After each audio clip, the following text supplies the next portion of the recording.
Hello दोस्तों, देखिए ज्या पद्धतीने प्रत्येक शिवसैनिकाचं कौतुक करणं एखाद्या पक्ष प्रमुखाचं काम असतं, तशाच पद्धतीने या स्पर्धेमध्ये सहभाग घेतलेले आमचे जेवढे संघ आहेत, मग तो पराभूत हो किंवा विजयी हो, त्या सर्वांचा सन्मान, सर्वांना भेटवस्तू, सर्वांना स्मृतिचिन्ह, सर्वांचा यथोचित सन्मान करणे स्पर्धेचे मुख्य निमंत्रक श्री गिरीश राऊत यांनी आपला जो एक कर्तव्य समजलेलं आहे आणि तेच आज व्यासपीठावरती दिसत आहे.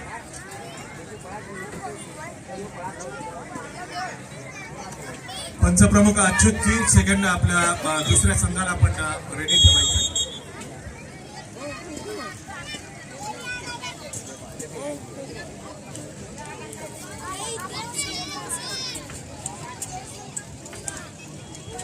अच्युतजी, तुमचं काम आम्ही कालपासून बघतोय. अच्युतजी खरोखरच एक ज्याला म्हणतात एक परफेक्ट नियंत्रण ठेवायचं आहे, तशा पद्धतीचं काम अच्युतजी.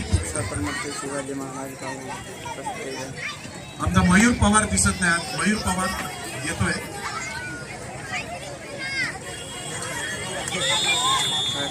आउट हो गया है.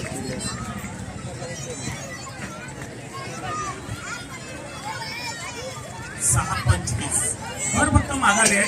सेकंड हाफ प्रगतीपथावरती आहे. सेकंड हाफ सुरू झाल्यानंतर जी पहिली आघाडी होती तीच आघाडी अधिक वाढवण्याचा प्रयत्न कुर्लाई सफाळे या संघाकडून होताना पाहतोय.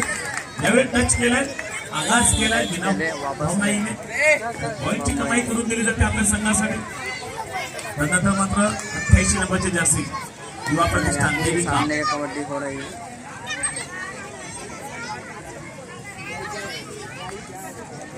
सुरुलिता पाटिल पाठवले. पहले से भाग लिया था, किसको टैप करना है और वैसे ही पॉइंट मिलता हुआ युवा प्रतिष्ठान वीरा.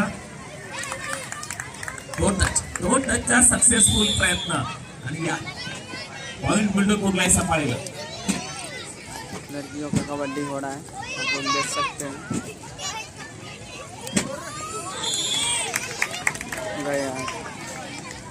से पायातील ताकदीने रुमिताची ताकद त्या ठिकाणी मात्र कमी पडली.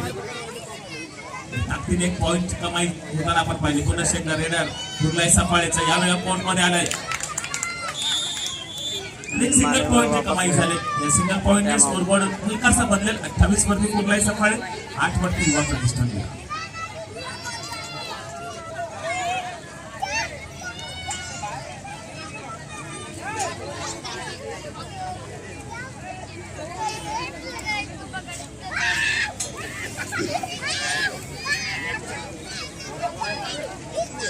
लाइव चल रहा है जियो हॉटस्टार पर, आपको दिखाएगा ये गया है. एक और मर